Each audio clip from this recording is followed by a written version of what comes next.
Oke, shalom teman-teman. Eh, buat yang di IG maupun di YouTube. Ya, seperti tadi yang udah dikasih tahu sama John. Abis ini kita mau doa, tapi sebelum doa kita mau sedikit dulu nangkep apa sih yang sebenarnya hari-hari ini Tuhan mau ngomong lewat kita di UM gitu, di United Movement gitu. Kita mau sedikit bukan bahas sih, kita mau sedikit belajar gitu. Ada satu kata yang seminggu ini Tuhan ingetin pribadi sih buat gua. Terus sharing ke teman-teman yang ada di teman-teman yang UM ada. Dan ya hampir sama lah apa yang memang hari-hari ini kita diingetin gitu. Ya, satu kata yang diingetin soal intercession. Kita mau belajar sedikit soal intercession yang hari ini kita mau langsung praktekin gitu. Kita mau belajar sedikit, ini juga gue sendiri juga belajar gitu akan hal ini. Lalu kita mau praktekin juga hari ini gitu. Oke. Intercession itu, sebentar. Ya. Intercession itu bicara soal doa syafaat. Doa syafaat, nih gue punya sedikit ada artinya. Sebentar ya, saya masih gaptek sama ini. Bisa dimaksud langsung. Ya, oke. Intercession, ini pakai bahasa Inggris sedikit ya, gak apa-apa ya. Intercession itu artinya doa syafaat. Intercede itu jadi kayak ada di tengah-tengah. Intercession is speaking to God on behalf of another. Sampai situ dulu. Jadi intercession itu adalah kita berbicara kepada Tuhan on behalf of another. On behalf of another tuh kayak mewakili seseorang, mewakili yang lain gitu. Jadi kita bicara sama Tuhan, tapi kita mewakili seseorang atau yang lain gitu. Bisa another person, mungkin ada people group, terus mungkin ada situation, ada church or community. Jadi kita bisa kita berdoa kepada Tuhan mewakili sesuatu. Mewakili sekelompok orang, mewakili sebuah situasi, mewakili sebuah komunitas.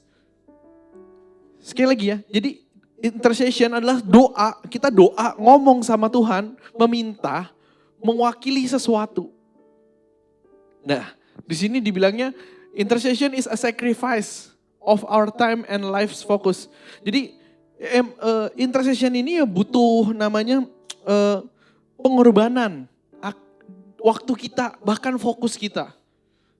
Jadi kalau doa biasanya itu kita naikin permohonan tentang kita, hari ini kita belajar berdoa itu menaikkan permohonan mengenai sesuatu, mengenai hal lain, kita mewakili gitu. Jadi misalnya Rino, ini teman saya namanya Rino yang lagi main keyboard. Nah dia misalnya lagi kesusahan. Waktu dia lagi kesusahan, nah saya berdoa kepada Tuhan. Minta Tuhan tolongin Rino. Tuhan tolong Rino akan kesusahannya. Akan setiap apa yang lagi dia digumuli gitu. Ini namanya intercession. Jadi saya berada di tengah-tengah antara Rino dan Tuhan. Bukan karena Rino tidak berdoa, tapi karena Tuhan yang ajar saya untuk mendoakan sekitar saya. Supaya dia mendapatkan kasih Tuhan. Mendapatkan satu solusi. Mungkin dia lagi kesulitan atau apa yang lagi dijalanin, lagi susah. Nah, udah mau putus asa gitu. Nah, saya ada di tengah-tengah itu gitu. Untuk minta sama Tuhan, Tuhan tolong Rino. Gitulah kira-kira contohnya. Nah, intercession ini gak sembarangan. Ini gak cuma satu kalimat yang keluar. Gak satu kalimat yang keluar tanpa sebuah pengajaran gitu. Kita bisa buka ayatnya di 1 Timotius 2. Masih belum nih? Aduh, kelebihan. Oke. Boleh buka ayatnya di 1 Timotius 2. 1 Timotius 2. 1 Timotius 2 ayatnya yang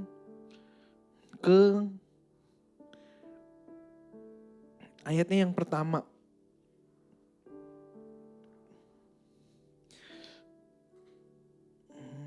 Ayat yang pertama sampai dengan yang ketiga, yang keempat deh boleh. Jadi Timotius ini adalah surat Paulus kepada Timotius. Timotius itu kayak anak rohaninya Paulus gitulah. Jadi Paulus nasihatin ke Timotius. Timotius, ini ada hal yang penting. Di sini kalau kita baca 1 Timotius 2 ayat yang pertama sampai dengan keempat. Pertama-tama aku menasihatkan, naikkanlah permohonan, doa syafaat dan ucapan syukur untuk semua orang. Jadi salah satu pengajaran yang Paulus kasih ke Timotius hari itu, ke anak muda hari itu, Timotius itu anak muda ya, masih muda saat itu waktu diajar sama Paulus. Salah satu pengajarannya adalah pertama-tama aku menasihatkan. Ada nasihat pertama nih di surat Timotius ya. Naikkanlah permohonan, doa syafaat dan ucapan syukur untuk semua orang. Jadi ternyata ini adalah satu pengajaran, satu nasihat. Satu ajaran yang penting gitu loh. The first thing, pertama-tama.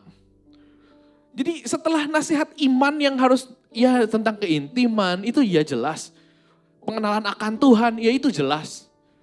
Tapi ada lagi yang mau dimasukin lagi sama Paulus ke Timotius. Adalah waktu dia diajarin untuk naikkan permohonan, doa syafaat dan ucapan syukur untuk semua orang. Ayat kedua dibilang, untuk raja-raja dan untuk semua pembesar. Agar kita dapat hidup tenang dan tentram dalam segala kesalehan dan kehormatan. Ayat yang ketiga, itulah yang baik dan yang berkenan kepada Allah juru selamat kita. Boleh digarisbawahi ya, itulah yang baik dan yang berkenan kepada Allah, juru selamat kita. Ayat 4, yang menghendaki supaya semua orang diselamatkan dan memperoleh pengetahuan akan kebenaran. Oke, sampai di sini kalau balik lagi ke bahan yang tadi, PowerPoint-nya. Saya dapat gini, orang yang mencari kehendak Tuhan pasti terarah untuk berdiri di atas kota dan bangsanya. Jadi hari ini, kalau kita orang yang intim sama Tuhan, orang pasti nyari kesenangannya Tuhan apa sih? Orang yang mencari hari ini kehendak Tuhan. Kalau hari ini kita mau bilang gini, ini ada step yang baru, kita masuk dalam satu musim yang baru gitu. Jadi bukan cuma sekedar kita ngikut Tuhan, tapi kita mau cari kehendak Tuhan. Kalau hari ini kita mau cari kehendak Tuhan, apa sih dalam hidup kita? Salah satu yang pasti adalah, orang yang mencari kehendak Tuhan pasti akan terarah hidupnya untuk dia jadi intercessor, jadi penengah antara Tuhan bahkan dengan kota dan bangsanya. Orang yang mencari kehendak Tuhan pasti akan dibawa ke sana. Orang yang tiap hari baca Alkitab intim harusnya ke sana arahnya. Saya tulis di sini ada biblical history and proof. Sejarah Alkitab bahkan pembuktian dalam Alkitab telah membuktikan dari nabi-nabi yang ada semuanya. Mereka berdiri atas bangsanya di depan Tuhan. Mereka berdoa bahkan dari zaman Abraham. Waktu dia berdiri di antara bangsa Sodom dan Gomora, dia berdoa. Ada bangsa-bangsa yang lain, ada nabi-nabi yang lain, ada Ezra, ada Nehemia, ada Yesaya, Yehezkiel, boleh kita baca. Bahkan Tuhan Yesus sendiri, waktu dia mati itu juga jadi perantara antara kita, dunia ini kita, sama Tuhan. Jadi Tuhan Yesus sendiri adalah pokok pengajarannya adalah dia mau jadi penengah. Dia mau berdoa, bahkan doa buat murid-murid ya. Kalau kita baca di Yohanes 17. Dia bicara sama Tuhan, bahkan dia bicara lewat hidupnya, pengorbanannya sama Tuhan. Supaya kita dapat hubungan sama Tuhan gitu loh. Paham ya sampai sini ya? Jadi intercession ini, kalau kita cari kehendak Tuhan hari ini, kalau kita nyanyi, menyenangkanmu, senangkanmu, misalnya, apa yang menyenangkan Tuhan? Ya baca Alkitab menyenangkan Tuhan, puji-pujian yang menyenangkan Tuhan. Tapi ada satu step lagi, waktu kita mau menaikkan setiap doa syafaat itu, intercession, bagi orang sekitar kita, bagi keadaan di sekitar kita, bagi kota dan bangsa kita. Jadi sampai sini kita mau dalam satu step, satu pemahaman. Abis ini kita praktek gitu. Saya yakin United Movement kita dipanggil untuk ini. United Movement kita anak-anak muda kayak Timotius itu. Ya ini kasih pesan, hari ini kita harus doa.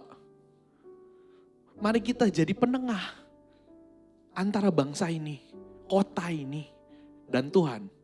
Dan kemurahan Tuhan. Kita mau ngikutin apa yang Yesus lakukan. Kita mau ngikutin apa yang nabi-nabi lakukan. Hamba-hamba Tuhan sebelumnya di Alkitab semua lakukan. Tahu Esther ya, tahu Daniel, semuanya melakukan seperti itu. Mereka jadi penengah antara bangsanya dan Tuhan. Dan kalau kita hari ini tinggal satu bangsa namanya Indonesia, satu kota namanya Bekasi. Mungkin ada teman-teman yang dari UM ada yang di luar Bekasi. Kalau kita ditaruh di tempat itu, Tuhan pasti punya maksud. Dan Tuhan pasti ngarahin kita ke sana. Kalau ditanya hati Bapa itu apa? Ini hati Bapa. Hati Bapa pasti ngarahin kita supaya kita punya kasih akan sekitar kita, lingkungan kita, kota kita, bangsa kita. Untuk jadi penengah seperti Yesus hari itu. Tuhan Yesus kita sendiri. Oke, nah sampai di sini kita sepakat bahwa semua orang yang mau bertumbuh di dalam Tuhan, bahkan orang yang bertumbuh dalam Tuhan, kalau kita mau cek diri kita apakah kita bertumbuh dalam Tuhan hari-hari ini, kita harusnya berjalan ke arah sana. Tanpa intimidasi, gue yakin gini, kita semua harusnya bertumbuh. Kalau hari ini kita masih bisa dengar firman, berarti kita sedang bertumbuh. Kalau hari ini kita masih rela, hari ini waktu kita diambil buat berdoa, berarti kita masih bertumbuh. Walaupun kadang ada yang beberapa yang ngerasa pertumbuhannya lambat. Gak apa-apa, bertumbuhlah. Tapi hari ini gue mau bilang, pertumbuhan kita pasti ke arah sana. Mungkin ada yang baru datang juga, baru hadir. Ada yang baru mau ikut Tuhan. Ini apa sih? Ya ini kita. Dan gue berdoa di dalam nama Tuhan Yesus, Roh Kudus yang berbicara juga buat kita semua di tempat ini, yang nguatin hari ini. Yang bawa kita langkah bertumbuh lebih lagi, lebih cepat. Karena butuh percepatan pasti. Ya, jadi sampai sini kita belajar bahwa intercession ini pasti. Satu step yang akan kita jalanin pasti gitu. Bahwa kita berdoa bahkan buat kota kita, lingkungan kita, bangsa kita, orang sekitar kita, bahkan rumah kita mestinya. Dari situ, itu satu langkah yang pasti dalam pertumbuhan kekristenan. Pertumbuhan kita anak-anak Tuhan. Ya, lanjutnya.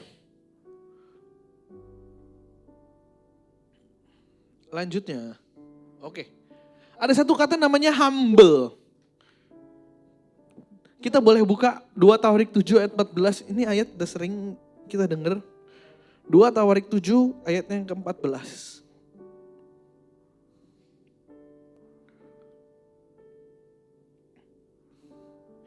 Dua Tawarik 7 ayat 14.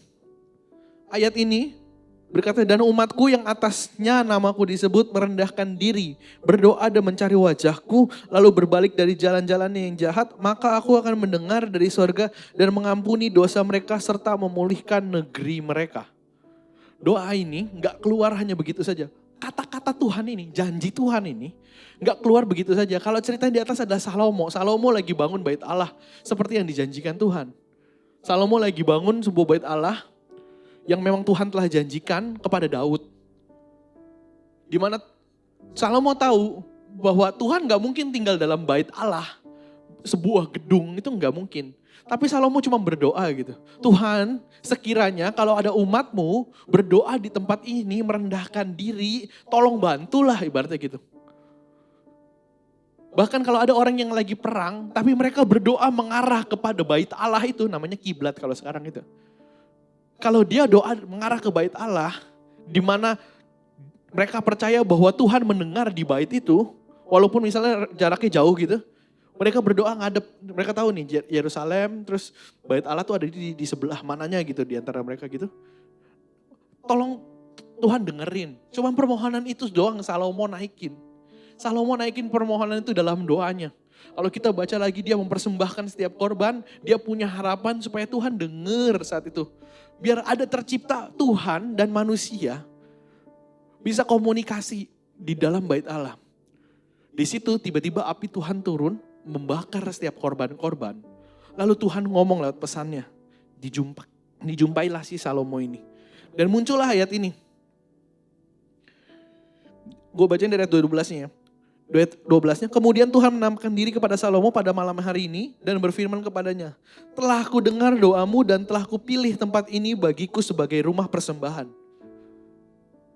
Bila mana aku menutup langit sehingga tidak ada hujan Dan bila mana aku menyuruh belalang memakan habis hasil bumi. Dan bila mana aku melepaskan penyakit sampar di antara umatku. Ayat 14. Dan umatku yang atasnya namaku disebut merendahkan diri. Berdoa dan mencari wajahku lalu berbalik dari jalan-jalannya yang jahat. Maka aku akan mendengar dari sorga dan mengampuni dosa mereka serta memulihkan negeri mereka. Jadi sini ada satu janji Tuhan gitu. Kita belajar percaya bait Allah itu jadi berubah dalam kita gitu sehari-hari ini gitu. Waktu Tuhan Yesus hadir, Roh Kudus hadir bersama-sama kita. Kita ini rumah persembahan. Kita ini rumah persembahan. Dan di sini ada satu kata. My people will humble. Dan umatku. Jadi waktu saya baca ayat ini. Waktu gue baca ayat ini. Waktu Tuhan mau dengar doa kita. Tuhan gak spesifik nyebut. Kalau ada 1.000 orang deh yang doa. Kalau ada 1.000.000 orang yang doa. Kalau ada 1 orang, 2 orang, 3 orang yang doa. Tapi Tuhan cuma ngomong. Dan umatku. My people merendahkan diri. Hari ini kita percaya gitu. Kita ini orang-orangnya Tuhan. Kita orangnya Tuhan. Di sini percaya ya. Ngomong sama diri sendiri, saya ini orangnya Tuhan. Saya ini orangnya Tuhan loh. Saya ini umatnya Tuhan. Dan apa yang harus dilakukan oleh orang-orangnya Tuhan? My people will humble. Jadi kalau hari ini kita ngaku kita nih orang-orangnya Tuhan, umat Tuhan, kita tahu keadaan sekitar yang terjadi gitu. Saya nggak mau besar-besarin masalah tentang corona, covid lah dan lain-lain. Tapi ini terjadi. Dan ini punya dampak yang cukup besar. Tekanan yang cukup besar buat bangsa kita bahkan buat kota kita. Tapi Tuhan udah menjanjikan sesuatu. Gue percaya gini, waktu-waktu ini penting. Bahwa kita yang sebagai orang-orangnya Tuhan. Kita harus percaya dulu bahwa kita ini orangnya Tuhan.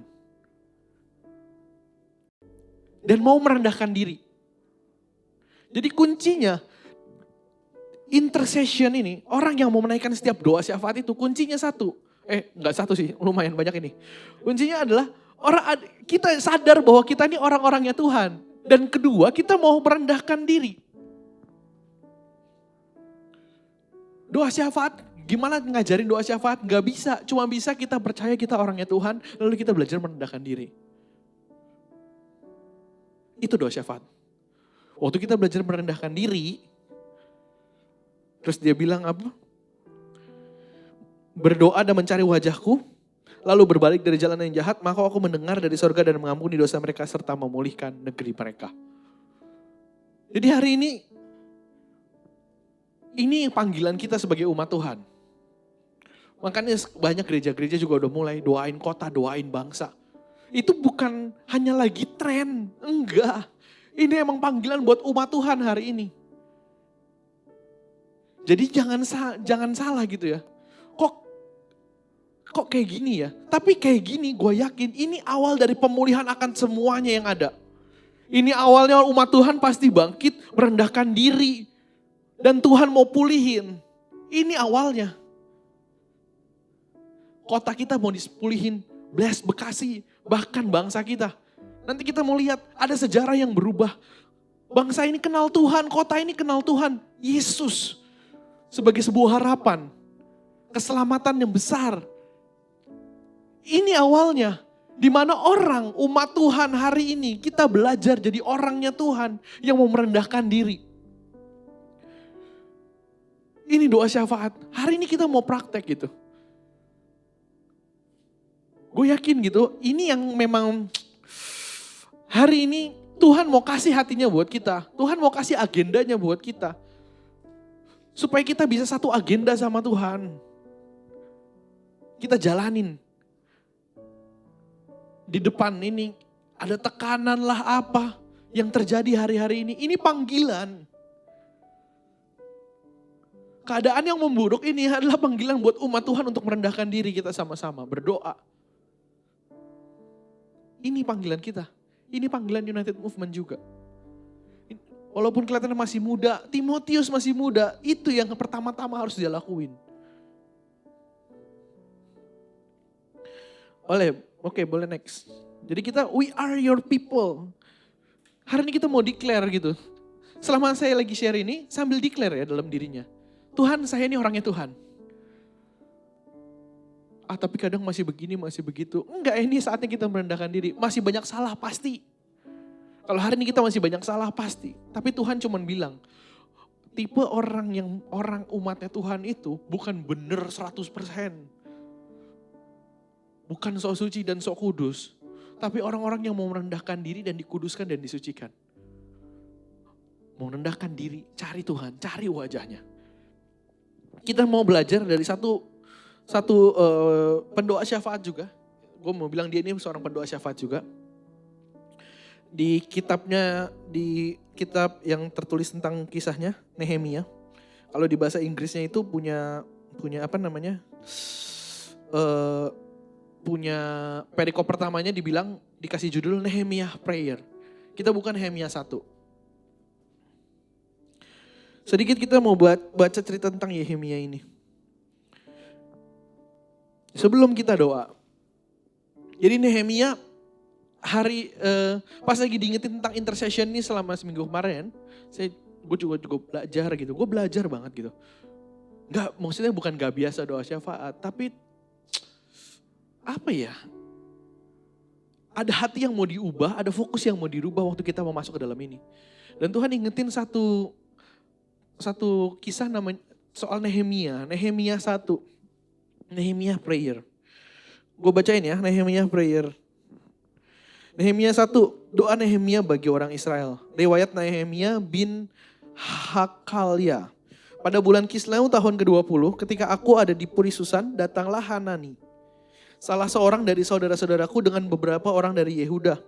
Aku menanyakan mereka tentang orang-orang Yahudi yang terluput, yang terhindar dari penawanan, dan tentang Yerusalem.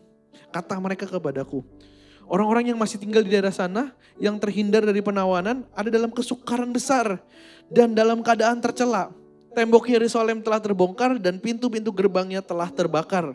Ayat 4, ketika aku dengar berita ini, duduklah aku menangis dan berkabung selama beberapa hari. Aku berpuasa dan berdoa ke hadirat Allah semesta langit. Sampai sini dulu. Ketika didengar berita ini, jadi sebenarnya Nehemia gak dalam situasi itu. Paham ya? Sebenarnya Nehemia gak dalam situasi yang lagi susah gitu di sana. Nehemia ini orang kepercayaan dalam satu kerajaan. Disebut gak tadi kerajaan apa? Ya pokoknya di dalam pembuangan dalam kerajaan ini, Nehemia ini salah satu orang yang punya pangkat lah. Juru minum, orang deket lah. Gak mungkin kan seorang raja punya juru minum asal-asalan. Kalau gak dipercaya, besok-besok diracun rajanya mati. Karena itu paling deket coy, juru minum. Betul gak maksud gue? Ini orang terpercaya, pasti nyaman. Pasti punya penghasilan yang cukup, bahkan lebih. Ya, pastilah orang kepercayaan itu. Nah, cuman ketika dia denger gitu, ada yang terjadi di bangsanya. Terus ayat 4 dibilang gini, tadi ayat 4 ya. Ketika aku dengar berita ini, duduklah aku menangis dan berkabung selama beberapa hari. Aku berpuasa dan berdoa ke hadirat Allah semesta langit. Kataku, ya Tuhan, Allah semesta langit, Allah yang maha besar dan dahsyat, yang berpegang pada perjanjian dan kasih setianya terhadap orang yang kasih kepadanya, dan tetap mengikuti perintah-perintahnya. Berilah telingamu dan bukalah matamu, dan dengarkanlah doa hambamu yang sekarang kupanjatkan ke hadiratmu, siang dan malam bagi orang Israel. Hamba-hambamu itu, dengan mengaku segala dosa yang kami orang Israel telah lakukan terhadapmu. Jadi Nehemia juga ngambil itu, dia merendahkan diri. Dia ngambil situasi mereka yang ada di sana bangsanya. Paham gak maksudnya? Dia Nehemia berdoa, minta ampun akan dosa orang-orang lain. Itu yang Nehemia lakukan. Ayat 7-nya, kami telah sangat bersalah terhadapmu dan tidak mengikuti perintah-perintah, ketetapan-ketetapan dan peraturan-peraturan yang telah kau perintahkan kepada Musa hambamu itu. Ingatlah akan firman yang kau pesankan kepada Musa hambamu itu, yakni, bila kamu berubah setia, kamu akan kucerai beraikan di antara bangsa-bangsa. Tetapi bila kamu berbalik kepadaku dan tetap mengikuti perintah-perintahku, serta melakukannya, maka sekalipun orang-orang buanganmu ada di ujung langit, akan kukumpulkan mereka kembali dan kubawa ke tempat yang telah kupilih untuk membuat namaku diam di sana. Bukankah mereka ini hamba-hambamu dan umatmu yang telah kau bebaskan dengan kekuatanmu yang besar dan dengan tanganmu yang kuat? Ya Tuhan, berilah telinga kepada doa hambamu ini dan kepada doa hamba-hambamu yang rela takut akan namamu, dan biarlah hamba-hambamu berhasil hari ini dan mendapat belas kasihan dari orang ini. Ketika itu aku juru minum raja. Kita mau sedikit belajar dari doanya Nehemia. Doa Nehemia hari itu ya tadi udah dijelasin dari awal bahwa dia berdoa minta ampun akan dosa bangsanya. Dan dia ingat sama janji Tuhan hari itu. Kita mau belajar dari seorang pendoa syafaat namanya Nehemia. Ya, waktu Nehemia ngingetin Tuhan, Tuhan suruh buka matanya, Tuhan suruh buka telinganya, bukan karena Tuhan gak mendengar.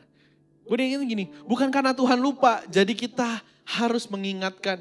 Bukan karena Tuhan jahat dan tidak menolong kalau tidak diminta. Tapi seperti Nehemia, akhirnya manusia aktif mengerjakan bersama Tuhan tentang apa yang harusnya dijanjikan.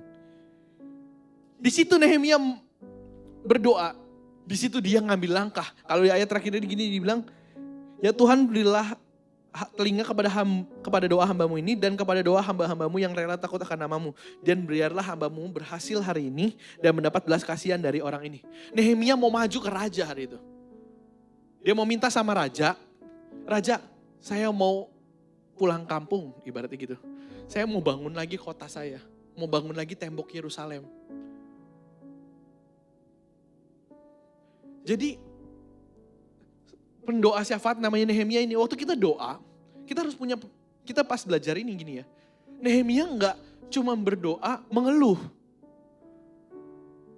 Karena Nehemia yakin, Nehemia percaya sama janji Tuhan akan pemulihan itu. Bukan dia ngingetin Tuhan karena Tuhan lupa, dia ngingetin Tuhan karena dia biar gak lupa. Nehemianya biar gak lupa gitu. Dan hal itu membuat Nehemia bergerak. Next lagi. Di sini saya belajar gini. Yang kedua, berdoa bukan untuk menyuruh Tuhan bergerak. Waktu kita nanti doa syafaat, waktu Nehemia lagi doa, dia nggak punya maksud untuk Tuhan biar gerak dong, berilah telinga, biar Tuhan gerak, Tuhan nyuruh-nyuruh Tuhan. Enggak, kita berdoa syafaat bukan untuk nyuruh-nyuruh Tuhan. Kita berdoa ini bukan untuk minta sama Tuhan, nyuruh-nyuruh Tuhan. Tapi supaya kita tahu bahwa Tuhan terus bergerak. Waktu kita doa, nanti doa syafaat. Waktu kita minta Tuhan, minta tolong sama Tuhan. Sebenarnya biar kita sadar, waktu kita dalam doa ini, kita sadar bahwa Tuhan tuh yang bergerak. Tuhan tuh sedang bergerak gitu loh. Dan kita tahu bagaimana harusnya bergerak bersamanya. Jadi kita tahu gitu. Jadi yang kita belajar di doa Nehemia ini, nanti waktu kita naikin doa, Tuhan itu doa syafaat ini bukan cuma minta. Tapi gue diingetin, waktu kita doa syafaat, sebenarnya kita lagi masuk dalam kegerakan Tuhan lebih lagi. Intercessors, orang yang berdoa dan beraksi. Kita belajar dari Nehemia 1, Nehemia prayer. Kita belajar dari doa syafaat seorang Nehemia. Nehemia bukan cuma minta, tapi Nehemia sadar bahwa Tuhan hari itu harus gerak. Nehemia ingat lagi janji Tuhan dan dia bergerak bersama Tuhan. Jadi gue percaya prayer lead to the next movement. Kalau hari ini kita berdoa akan pemulihan kota ini. Waktu kita berdoa, gue yakin kayak Nehemia, orang yang berdoa syafaat pasti bergerak. Orang yang berdoa syafaat pasti bergerak. Dan orang yang bergerak buat Tuhan pasti berdoa syafaat. Orang yang cari Tuhan kehendaknya, urutannya gini, orang yang cari kehendak Tuhan, orang yang belajar mendeklarasi dirinya sebagai umatnya Tuhan, pasti mereka berdoa syafaat. Mereka akan berdiri di di tengah kota dan bangsanya untuk mohon sama Tuhan. Di tengah lingkungannya, di tengah keluarganya. Itu panggilan. Itu callingnya kita gitu. Dan orang yang berdoa syafaat pasti bergerak. Kita doa bukan cuma minta-minta doang, tapi kita bergerak dalam kesehariannya. Kita tahu kisah Nehemia berikutnya, dia bangun kotanya, dia bangun temboknya. Dia gak cuma diam berdoa. Jadi gue yakin berdoa itu bukan jalan akhir. Berdoa itu adalah awal dari sebuah kegerakan. Yang nuntun kita ke gerakan selanjutnya. Gue yakin kegerakan Tuhan akan semakin cepat abis ini. Lewat setiap apa yang udah terjadi hari-hari ini, kegerakan Tuhan akan makin cepat. Tapi masalahnya, kadang-kadang kita gak bisa paham sampai sini. Ada seorang hamba Tuhan, namanya Reinhard Bonnke, udah almarhum kalau gak salah ya. Udah almarhum namanya Reinhard Bonnke, waktu itu gue gak sengaja denger gitu. Pas lagi ini gue denger share-nya, ada khotbahnya dia. Ada yang buat kadang-kadang anak-anak Tuhan gak bergerak. Karena ada yang gak seharusnya gitu, ada yang padam.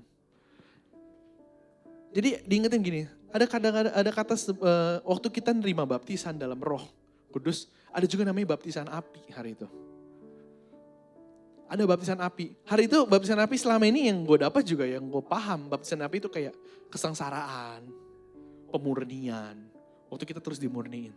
Tapi ada satu hal, waktu kita dimurniin, baptisan api hari ini tekanan-tekanan yang ikut Tuhan kayaknya rasanya gak enak, ada tekanan-tekanan. Ternyata itu bukan cuma untuk memurnikan, tapi menyalakan sesuatu, gairah sesuatu gitu. Yang memang harusnya ada. Nah hari-hari ini, gini, banyak yang kadang-kadang kita udah ikut apa, ikut ini, ikut itu, ikut ini, ikut itu, persekutuan, ikut UM. Dan kadang-kadang kok jalannya biasa-biasa aja.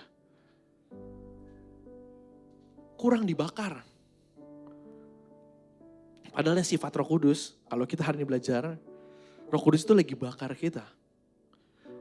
Pentakosta, lidah-lidah api yang turun. Bukan lidah-lidah air. Untuk mandi, nyampuan, enggak. Lidah-lidah api, supaya ada something yang burn gitu. Dan gue diingetin gini. Ini poin-poinnya ya. Hari ini kita mau belajar gitu. Ini panggilan kita untuk berdoa buat kota kita dan bangsa kita. Tapi sebelum kita masuk ke situ, mari berdoa ya.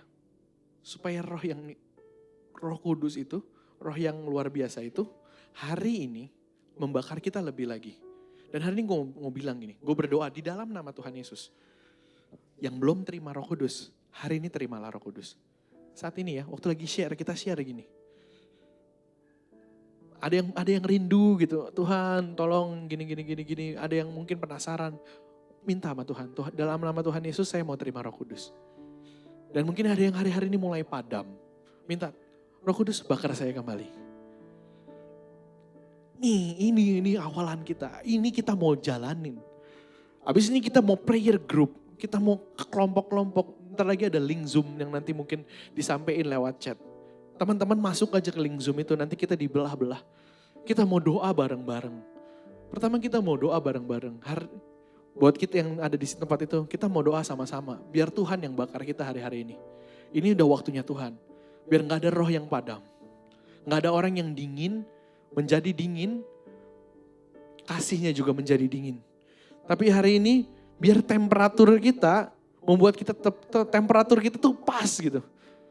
Sebelum olahraga kan bergerak ya, orang tuh pemanasan dulu. Buat apa pemanasan? Biar badannya udah mulai panas dulu, namanya juga pemanasan. Kalau pendinginan badannya dingin kan. Kalau pemanasan dia panasin badan dulu. Supaya nanti waktu dia bergerak tuh lebih enak, lebih lincah, lebih fleksibel, lebih apapun. Ini belum saatnya untuk pendinginan.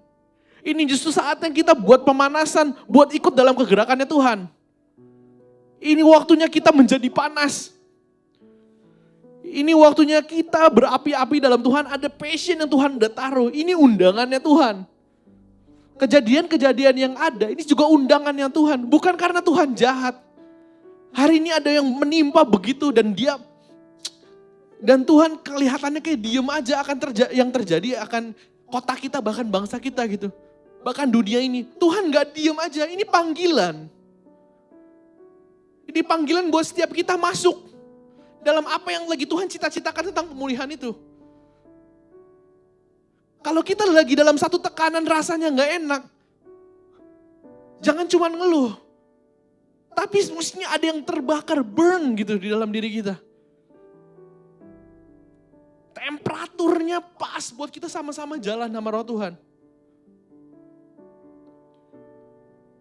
Sekali lagi ini bukan karena Tuhan jahat. Tuhan gak jahat. Tuhan gak pernah jahat.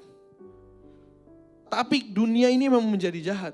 Dan Tuhan lagi mau panggil anak-anak Tuhan untuk berdoa atas kotanya dan bangsanya supaya pemulihan itu terjadi. Ini panggilan. Apa yang Tuhan biarkan terjadi hari ini bukan semata-mata dia iseng kasih yang gak enak gitu. Enggak.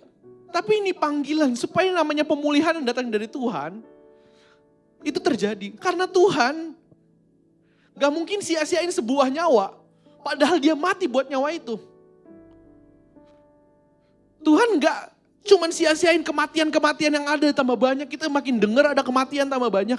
Itu bukan karena Tuhan jahat mau orang-orang mati. Bahkan janjinya bilang supaya orang gak binasa tapi mengenal Tuhan semuanya. Firman-Nya yang bilang, gimana bisa Tuhan yang sangat mengasihi manusia nyawanya itu rela kehilangan nyawa demi nyawa? Enggak. Ada semua Tuhan punya maksud. Dan hari ini buat kita di tempat ini, di United Movement, kita lagi dipanggil sama Tuhan untuk doa. Dan hari ini biarin rasa gak enak itu, kita dibuat dalam satu pemurnian, biarkan rasa itu, biarkan rasa gak enak, rasa ikut Tuhan rasanya gak enak banget ini. Itu yang membakar kita hari ini supaya lebih murni dan lebih berapi-api ikut Tuhan. Bergerak jalanin panggilannya Tuhan. Oke, sedikit lagi. Saya mau kasih satu bad news. Ini gue ambil dari data yang terjadi di Indonesia. Di situ bisa dilihat, yang atas itu adalah kasus baru. Ini gue bukan tren-trenan tentang COVID dan lain-lain. Tapi ini kenyataan, berita yang ada. Bad news yang ada. Berita buruk yang ada. Lihat, kalau bisa lihat grafiknya, itu kalau yang grafik yang agak tinggi di sebelah kirinya, di sebelumnya itu kejadian yang bulan-bulan lalu. Yang itu sekarang yang lebih tinggi, yang paling kanan, itu yang terjadi saat ini. Memang 2 kali lipat. Kematian pun begitu. Tapi ini waktunya kita untuk doa buat kota ini dan bangsa ini. Bad news ini adalah panggilan kita. Hari itu Nehemia dapat bad news. Berita buruk yang terjadi atas kotanya dan bangsanya. Dan apa yang dia lakuin, Nehemia 1 mencatat, dia berdoa lalu berpuasa bahkan. Bahkan dia bergerak buat kota dan bangsanya. Dia bangun kembali temboknya. Dia ketemuin itu si rajanya untuk minta. Hari ini waktu kita dengar bad news ini apa yang mau kita jalanin? Putus asa. Cukup sampai di sini. Ini panggilan kita. Ini panggilan kita berdoa. Minggu lalu sebelum ibadah, hari Sabtu lalu kalau gak salah, gue diingetin soal kata-kata healing and hope in the city in Jesus name. Diingetin suruh berdoa atas keputusasaan. Banyak orang semakin putus asa, semakin hilang harapannya dalam Tuhan. Tapi kita ini, tadi yang dengar bad news itu, kita mau doa, kita mau intercession. Kita mau jadi penengah antara orang-orang yang dalam kesulitan itu. Merendahkan diri di hadapan Tuhan, humble. Sebagai umatnya Tuhan. Kita mau berdoa. Berdoa dan gue yakin berdoa ini, waktu kita mau jalanin hari ini, menjadi satu sejarah yang baru dalam hidup kita, bahkan dalam kota kita dan bangsa kita. Bahwa akan muncul satu kegerakan yang lebih besar lagi. ini harus terjadi. Tuhan ingetin satu, sebelum kita prayer group, gue mau kasih satu Mazmur dulu. Mari kita pegang ya. Gak ada bad news yang gak bisa, gak ada bad news yang kalah sama good news yang, gak ada good news yang bisa kalah sama bad news itu. Gue belajar percaya bahwa gospel, Injil, kabar baik itu melebihi di atas segala berita-berita buruk yang ada. Itu fungsinya Tuhan kita ada. Dan di sinilah kita mesti percaya. Dan di sini gue mau bacain sebuah Mazmur. Teman-teman mungkin boleh yang link Zoom-nya udah boleh disebar. Tapi kita mau declare dulu satu Mazmur ini. Nyanyian ziarah, aku melayangkan mataku ke gunung-gunung. Dari manakah datang pertolonganku? Pertolonganku ialah dari Tuhan yang menjadikan langit dan bumi. Ia takkan membiarkan kakimu goyah. Penjagamu tidak akan terlelap, sungguhnya tidak terlelap dan tidak tertidur penjaga Israel. Tuhanlah penjagamu, Tuhanlah naunganmu di sebelah tangan kananmu. Matahari tidak menyakiti engkau pada waktu siang, atau bulan pada waktu malam. Tuhan akan menjaga engkau terhadap segala kecelakaan. Ia akan menjaga nyawamu, Tuhan akan menjaga keluar masukmu dan sekarang sampai selama-lamanya. Kita mau belajar percaya. Di mana datang pertolongan kita? Datangnya dari Tuhan. Dan hari ini kita mau datang sama Dia. Kita mau merendahkan diri. Ingat sekali lagi ya, bukan karena Tuhan jahat. Tapi Tuhan mau ada satu kegerakan yang besar, pemulihan besar-besaran. Dan kita mau diundang masuk ke dalamnya. Ini waktu kita. Ini waktu kita. Ini waktu gereja Tuhan merendahkan diri. Ini bukan tren untuk doain kota dan bangsa kita. Tapi ini emang bad news yang ada. Yang hari ini Tuhan mau ubah jadi satu kabar baik. Bahwa hari ini kita mau berdoa kita mau patahkan setiap roh-roh keputusasaan itu di atas bangsa ini dan kota ini. Biar orang-orang yang lagi mungkin tertepar di ranjang-ranjang rumah sakit. Hari ini dengan caranya Tuhan yang ajaib. Kita mau berdoa biar ada harapan-harapan yang muncul. Mau siapapun dia. Banyak orang cari Tuhan pasti hari-hari ini. Apalagi di tengah-tengah yang terjadi hari-hari ini. Dan biar semuanya dijumpai. Dan kita mau berdoa. Kita mau berdoa. Sekali lagi kita mau berdoa akan bangsa ini dan kota ini. Mari kita berdoa. Teman-teman boleh masuk sekali lagi ke link Zoom yang udah ada.